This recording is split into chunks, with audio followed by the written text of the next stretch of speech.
Hello. Cool. So sounds on. Video is working. I confirmed.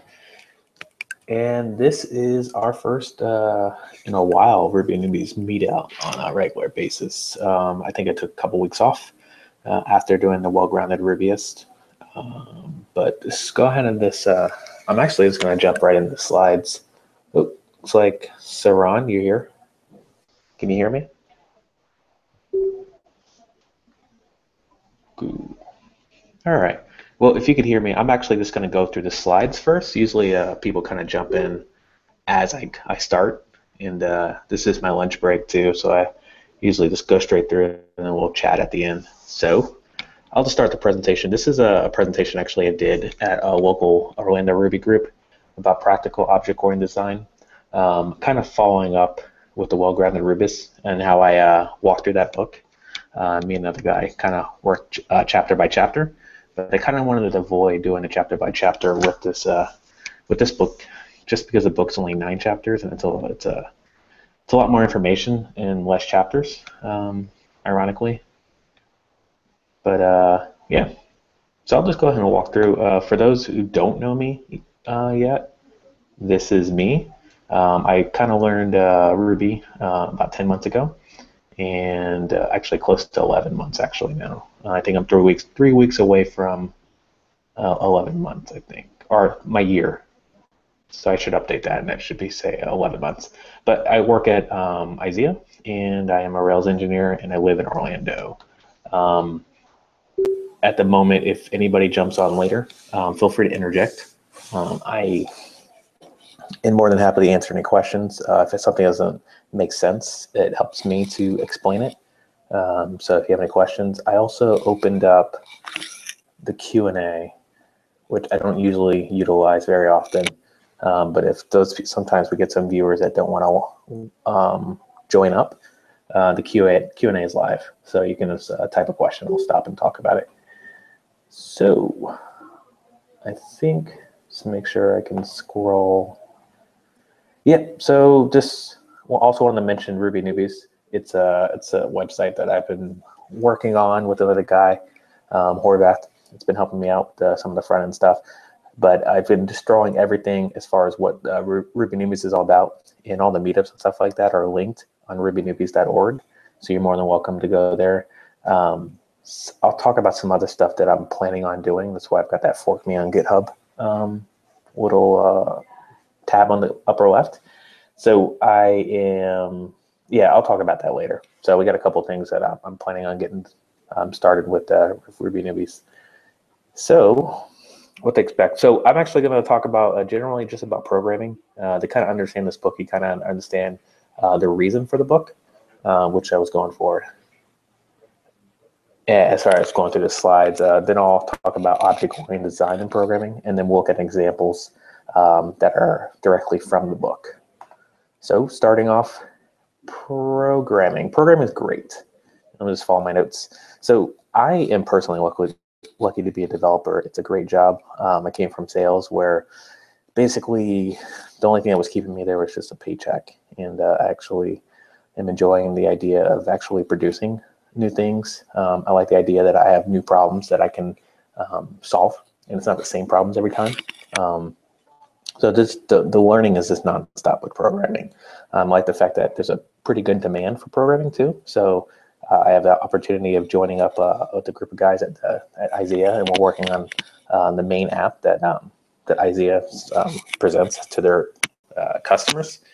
And so there's a lot of code to be learned and worked around through.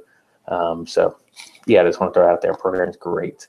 So about 4 months ago, actually a little longer, maybe 4 to 5 months ago, even prior to that, I actually heard about this book, Practical Object-Oriented Design in Ruby, and I really enjoyed reading through it. Actually avoided it for a while. Actually, for a good amount of time, I never even read through books, and this is one of the first books I actually read through that wasn't a beginning level book. Though some people might think of this as a good primer to begin with in Ruby if you already have a background in another language. But this book was really written for myself and people who are new to Ruby.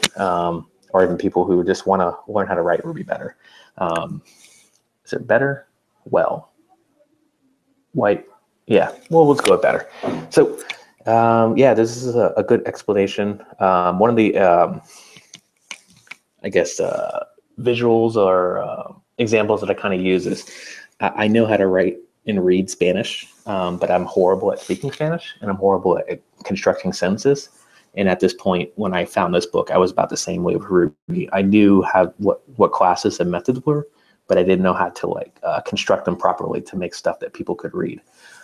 So this book kind of helped me understand how to write Ruby properly and make it so when people come to look at my code, they understand what they're looking at. So highly recommend this book. I'm not going to go through every single part of the book, but I think it's a good starting point. If you haven't got into books, this is definitely a good book to get into. I know a lot of people, when you first start out, you kind of start with Codecademy, you start with Code School and Treehouse, and you watch the videos, and videos are great. But if you want to get like a good amount of, I guess the bang for your buck, this book's like $20 you can get on Amazon and Kindle. And for $20, that's like not even the month of Code School. I guess Code School is around $30. But yeah, just skip Code School for a month and just read this book. Actually, you probably finish in a week if you really wanted to. But so let's talk about painful programming. Programming is actually painful sometimes. If programming starts to hurt, you should stop and take a break. But I just wanted to point out, I had the great pleasure of actually working on an application that was already established at Isia. And some of the things that I found was a lot of times when I implemented something, I'd break test or certain functionality just wasn't readable. I'd have to go through different pages of the app just to figure out what one thing was doing.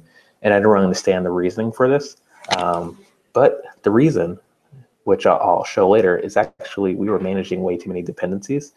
So with our objects, they were just, if you updated one thing, the entire app would break, or half the app would break. And it was just, I guess, mind-boggling. But when you work with the code base so big, it's pretty standard to kind of have that problem in an app like this. But that's why a lot of people like Thoughtbot and some other organizations and the communities kind of move towards writing better object-oriented programming. Hence why this book is out. And that way, when you start right, it makes it a lot easier not to have problems. So which leads to my next slide. Why is change so hard? Change is hard in our code because eventually, sometimes in the application, sometimes things will need to change. So if the app is around long enough and has users, it needs to be updated. So the dependencies are going to change.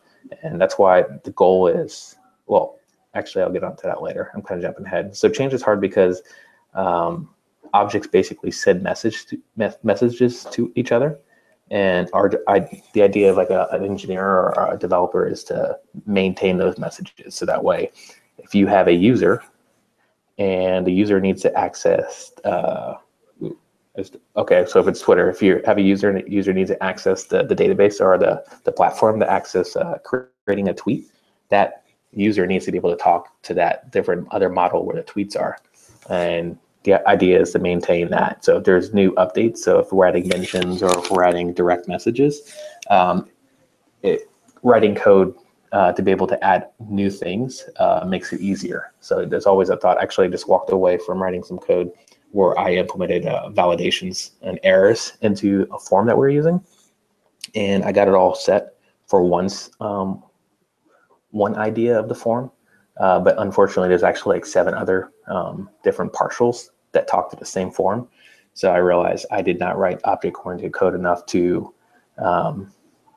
have the code in one place and be able to push it to other different partials. So I had to rewrite a lot of it just before I walked in this conference room. So yeah, change is hard. So I'm just going to take a quick break. Looks like, yeah, we got some viewers. Yeah, if you guys have questions, feel free to interject. Also, feel free to join on. If you have problems joining on, just let me know. Usually this is a little more laid back than me just reading through slides, but for the time being, I'll just read through slides and get through this. So actually wanted to jump into some of the stuff that's happening in the book. So this book's all about writing code that makes it easier for other people to walk into and be able to understand what's going on. So to understand that, you've got to see how objects send messages. So here I've got a dog class, and the dog has one method, which is speak. So the incoming message that speak method is using is the language. So that speak method needs to know what language is incoming. And then for the outgoing message, it would actually be, the result of the speaking. So I've got if the language is English, then the dog says howdy.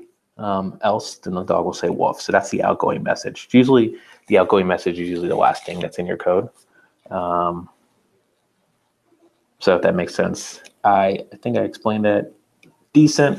Yeah, but if I didn't, feel free to leave a message in the comments of the YouTube video or not.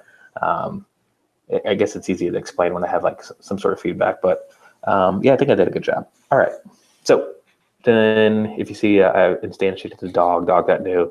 So then the dog eats, which is just pretend like that's just an abstracted object from somewhere else. If the dog that speaks dog language. So yeah, not actual code, dog will eat regardless. So I'm just moving on because I actually added a lot more slides at the end. So I think timing wise, we're doing pretty good. So how hard can design an object-oriented be? Designing an object-oriented programming be? Ruby is a very big and object-oriented. It's object-oriented dynamic language that uses object orientation. I think for the most part, most people do write Ruby in that way. I think you could write it functionally if you wanted to, but yeah, let's do it this way. So writing style of code, it takes practice and precision. So the book kind of goes through different patterns. Another book on the side note is Ruby Science, which I'll show later. It actually shows you a lot of different patterns, more so than this book. And it's more straight to the point. So it's less story. It's just all kind of more like a Bible, straight and to the point. You just pick out what you need. And so that's definitely a really good source, which I'll link later. I don't think I have a slide for that. But knowing the patterns, it's good. And by using the patterns in practice is even better, which I'll hint at later with exorcism, what I've been doing with that. So yeah, you have to practice. Practice makes perfect. That's why if you're learning code, watching videos is good, and reading books is even better. But if you're not writing code, yeah, shame on you. You should actually be writing code pretty regularly to keep up the practice. So yeah, moving on to the next slide. Rules for practical object-oriented design in Ruby. So Sandy Metz actually wrote this book. She I linked in the Ruby Newbies community a video of her story and how she first was approached in writing the book and how she avoided it for a while. I highly recommend that it's at the Burlington RubyConf I think it was this year's, or it might have been last year's, but check that out. But she actually, on the Ruby Rogues podcast, she actually kind of had this explanation of how after writing the book or doing the talks, people just kept asking her, what are the rules that they can follow as far as writing in proper object-oriented design? And these rules you can see on the screen are kind of more guidelines, not really rules, because I think if I asked everybody that's actually watching to show your hands, if you actually follow these rules, if you're writing Ruby currently, or even if you're writing Java or whatever, most of us would actually break at least half of them, because it's hard to abide by most of these guidelines. But if you were to abide by these guidelines and wrote your entire application, keeping all your classes under 100 lines and making sure classes do one thing and limiting your parameters when you pass through them, pass in arguments. When people come in to view your code, it makes it a lot easier. Yeah, pretty much that's it. So following those guidelines helps. If you come back to your code, let's say I've actually been working on my personal projects and I took 3 months off as I was preparing to switch careers. And walking back into my code, I didn't obviously learning on the church app that I started. I didn't have much code in there that was going to cause me much problems, but I had the opportunity to look at the code and understand what was going on. I did follow a lot of different tutorials, so I did follow a lot of these practices without even knowing it. But I was able to understand what was going on, what needed to be deleted, and also what needed test. It just made it a lot easier, and especially now I'm adding new things to my applications. It makes it easier. But those examples are very small. Work at my job, we have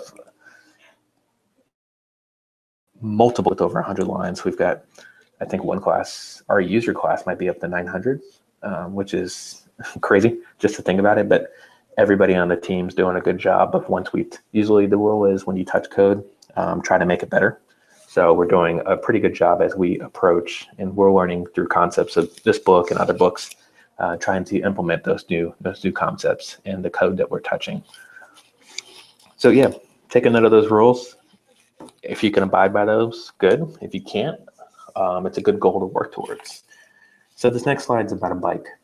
The book's actually, all the examples are about bikes. But when I was explaining my slides, actually explaining the book previously, actually just trying to understand the book first time through, I didn't even know what a chainring or a little cog was. So I actually threw this slide in there just to help you out, because most of the bike parts, they're pretty self-explanatory. Like most people know what a rim and a tire is, but for some reason I didn't know this. So I just threw that in there there you go. So finally, the last couple slides are actually part of the book, examples straight from the book. And this first example, first of two, is actually managing dependencies. So we talked about sending messages briefly. I mentioned sending messages. Just wanted to point out that, actually I already pointed out. So yeah, messages are when objects are talking to each other. So there's incoming and there's outgoing messages. So understanding what those are really makes it a lot easier. So with this example of code, we've got a gear, and we've got a gear that has different attributes, which is a chainring, cog, rim, tire. So if you kind of just walk through the code, you can see that the gear inches is based on calling the object wheel and then creating that wheel and then times it by the ratio, which the ratio is below, taking the chain ring and the cog. So since we have nobody live, feel free to use the chat if you want to ping me, or if you send a message in that what is it called? The comments of the actual event. I'll see them if you have anything to add. But you can kind of see that the wheel. Well, I was going to ask a question. So if you look at this, can you see any problems with the code? Nobody's on, so you probably were saying yes, and you're probably saying wheel. Wheel's a problem. So if you look at my next slide, I've got notes. So the problem here is that gear knows too much about wheel. Gear's expecting a rim, expecting to have a rim and have a tire in order to build the wheel. But the gear shouldn't need to know if the rim needs to go before the tire needs to go before the rim. That's unnecessary. It's creating a dependency. So if there's a problem in, let's say, instead of a wheel, for whatever reason, if they change the name of wheel, and instead of a wheel, they call it a round, and you need to go through your code. Everywhere you call wheel.new, you need to change it to round.new. So that creates an issue. And it's not very object-oriented like. So the idea is actually, instead of creating your, so we did get a question. So wouldn't it be easier to use a hash for parameters? Yes, it would. It would, but going back to the rules here, yeah, I think we're right there. So pass no more than 5 parameters in argument. One of the things actually that I kind of cut off is, what's your answer? The answer is yes, it would be easier. You could actually just have parts and then make sure that you have an option, a hash, and you can just throw all your parts in. But with that problem, like nobody would know that you need a wheel. So if you did go that route, you'd actually have to look at the next slide after next. But what I was getting at is 5 params in an argument. That includes hashes. So if you pass in 4 objects into a hash, you'd only have one more opportunity to pass in another argument too. So that's something else to keep note of. But going back to your question, yes, you can pass in an option that would make it a little more object-oriented, which I didn't include in the slides, but it is included in the book as an option too. So yeah, good point.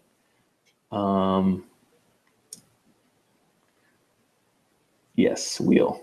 Awesome. Cool. So yeah, basically instead of passing in passing in rim and tire, we're actually building out the wheel in the wheel class. So instead of passing in rim and tire and building the wheel inside gear inches, which is completely unnecessary, you can kind of see now that we're actually passing in into the arguments an actual wheel that's already built. And if you look at below, you can see that. Below the comment, it's kind of this simulating creating the gear, and then also passing in the wheel argument. So you can see it there. So it expects a wheel rather than a rim and a tire. So gear's now worrying about how to build a wheel. At that point, they should already have a wheel complete. So that's just a kind of a little example. It was taken from the book, but I just kind of wanted to throw that out there. I know one of my problems was when it came to tic-tac-toe. I was building tic-tac-toe like completely un-object oriented. I guess I could have pulled up my code, but I don't have it ready to go on this computer. It's actually I don't think it's even on my GitHub. It's on an old computer, but yeah. I completely did not follow any of these concepts when building tic-tac-toe. I think I had one class and it was called tic-tac-toe. And then I had a bunch of methods that kind of did a bunch of different things, which in hindsight, I guess I was just working with what I knew. But yeah, it's good to create objects that don't have too many dependencies, which I should point out now that wheel doesn't need to know how to build a wheel. There's no dependency between wheel. So you could actually pass it. If you change the name wheel, it doesn't even need to know that you changed the name. So there's no problems with going back and forth to changing names, which I use the example of changing name. That's actually not a big deal, but it's an easy example I could think of. Another example would be, so with building a wheel, the gear basically was building inches. It's building inches based on what the wheel had. The rim and the tire and how to build a wheel within that method. But the gear actually, if the gear needs to know about other things besides the wheel, like let's say chain length, I don't think a chain's an argument. So a chain is a pretty obvious thing. So the gear needs to know, wasn't taken into account of anything besides the wheel. So building it in this sort of object-oriented manner kind of helps it that you can actually just pass in a whole nother argument called chain.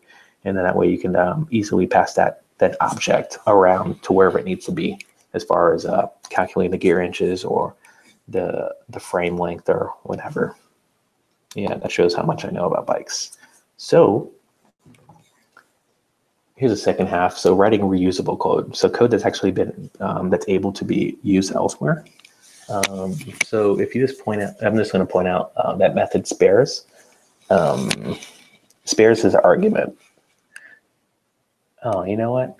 It's funny. I'm looking at this code and I'm thinking of a way I could improve my code at work that I just completed not too long ago. So anyway, I need to use a super method somewhere. So I'll write a note about that. But if you see the chain, you've got the different arguments for spares. So I don't have that many notes. So it's got a chain size, 10 speed, tire size 23, tape color. That's good, except the fact that if you look at the class name, it's bicycle. So the problem is, what if you need to create a mountain bike? So obviously a mountain bike's going to have a larger tire. You're going to need to, I have no idea. I say it obvious. I don't know anything about mountain bikes. So I assume maybe a mountain bike might need 20 speeds, maybe 24 speeds. It's a possibility. So since spares is actually passing in default arguments like that, you've got to have a way to update your spares, which I kind of move on to using the super method, which is part of the Ruby core. I've used Super before, but actually never knew how to use it until this book. So obviously now we have a mountain bike class, which is now inheriting from bicycle. And now you can see that Super, you can just merge in rear shock, which I guess the shock was something that was not used before. So yeah, again, this is examples from the book. So that makes your code be a little more usable. With that being said, that's all I've got as far as the Putter book. Sorry, that's not all I got. This is part 1. So part 2, actually, I'm going to focus on testing, which has been a kind of something we've kind of seen a lot of questions about with Ruby newbies. And I've never focused specifically on testing. So I am actually going to just review the last 2 chapters of the book. So as of here, this was all the way to chapter 7. So now I want to talk about testing, which would be the last 2 chapters of the book, mainly the last chapter. So the plan for this is I'm going to stay. I haven't been too consistent on a schedule. We did really good for the well-grounded Rubyist, but for now, we're going to do a bi-weekly schedule of this same time on a weekly. Every other Tuesday, and we're going to go ahead and I guess talk about some general things. This was kind of like a practice. Normally I do it on Sundays, but unfortunately my Sundays have now been taken up. So I am now going to, do Ruby Tuesdays, pun intended. So if anybody's got questions, if not, I did want to kind of explain some things that I have planned for Ruby newbies in the next few weeks, which will require me to share my desktop. Cool.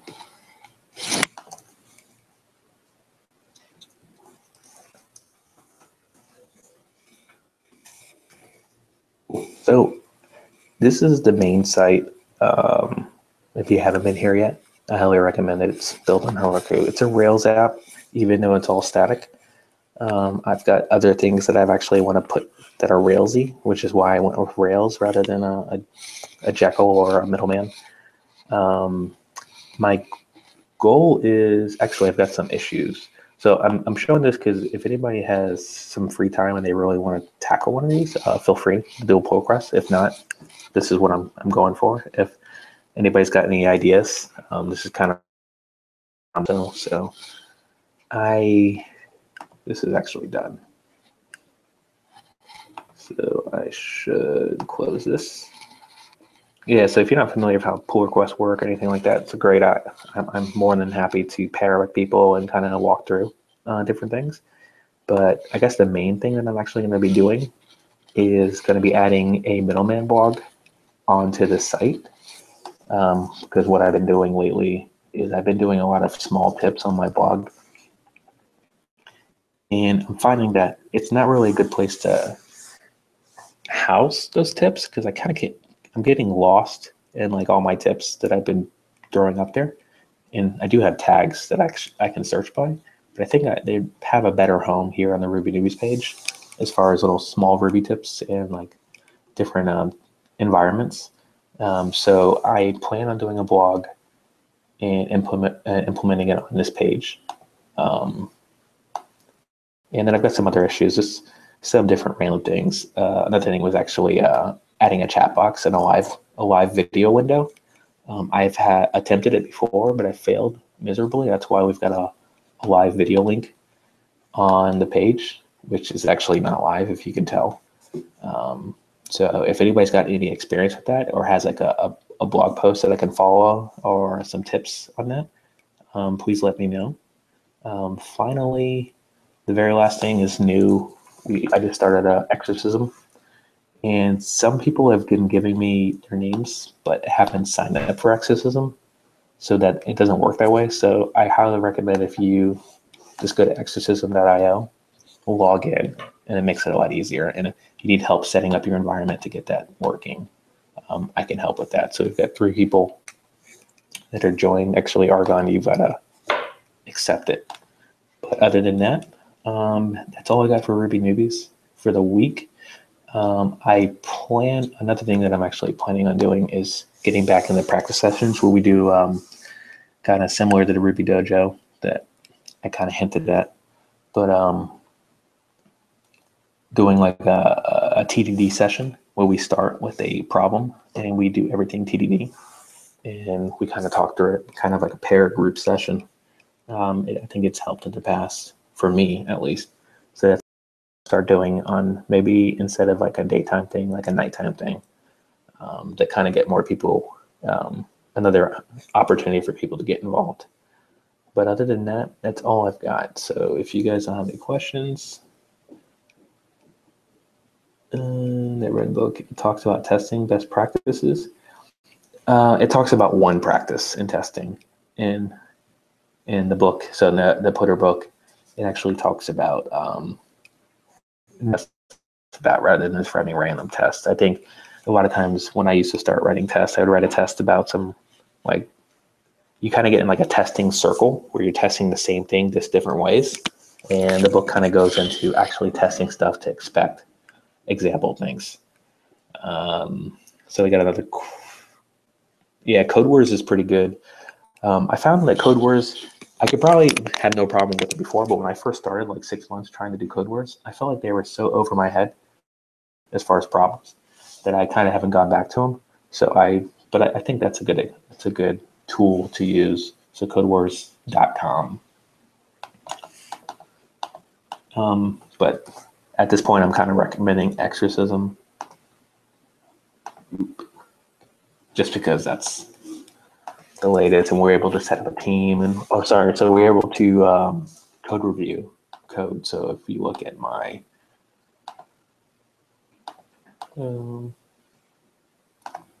this will look at this guy's code. So you submit answers to the problem, and then based on others, you can get nitpicks, which looks like he didn't get any. So they just, and you get up to 5 changes. So that's that. Code Wars is awesome too, because in order to actually join Code Wars, you've got to solve a problem, which is pretty simple. And so you can do like a different code katas on a daily basis. Other than that, that's all I've got. You guys got any more questions? Oh, one more thing. I'm thinking of doing this book.